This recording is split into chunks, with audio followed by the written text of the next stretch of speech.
آپ برقع پہنتے ہیں لیکن چہرہ کیوں نہیں ڈھکتے؟ کیا چہرہ حجاب کا حصہ نہیں ہے؟ سنیے، رسول اللہ صلی اللہ علیہ وسلم نے فرمایا، عورت جب بالغ ہو جائے تو اس کے لیے اس کے چہرہ اور ہاتھ کے سوا کوئی حصہ غیر محرم کو دکھائی نہ دینا چاہیے۔ تو ہم چہرہ ڈھکنا کیوں ضروری نہیں سمجھتے؟ حجاب کا مطلب صرف کپڑا نہیں بلکہ پورا پردہ ہے، جس میں چہرہ بھی شامل ہے۔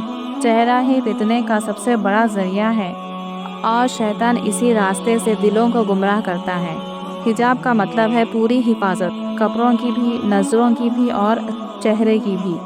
اللہ تعالیٰ نے عورت کو اس کے شوہر کی پسلی سے بنایا ہے، تو اس طرح ہم اپنے شوہر کی ملکیت ہیں، اس کی امانت ہے۔ ہمارے سر کے بال سے لے کر پیر کے ناخن تک ہم پر صرف شوہر کا حق ہے۔ تو ہم کیوں اپنے آپ کو اتنا ہلکا سمجھتے ہیں کہ کوئی بھی راہگیر ہمیں دیکھ کر مزے لے؟ ضرورت کے وقت ہم اپنا چہرہ کھول سکتے ہیں، اگرچہ وہ نامحرم ہو۔ اب آپ بتائیں کہ کیا ضرورت ہے ہمیں منہ کھول کر راستہ چلنے کی؟ کیا ضرورت ہے ہمیں منہ کھول کر باہر گھومنے پھرنے کی؟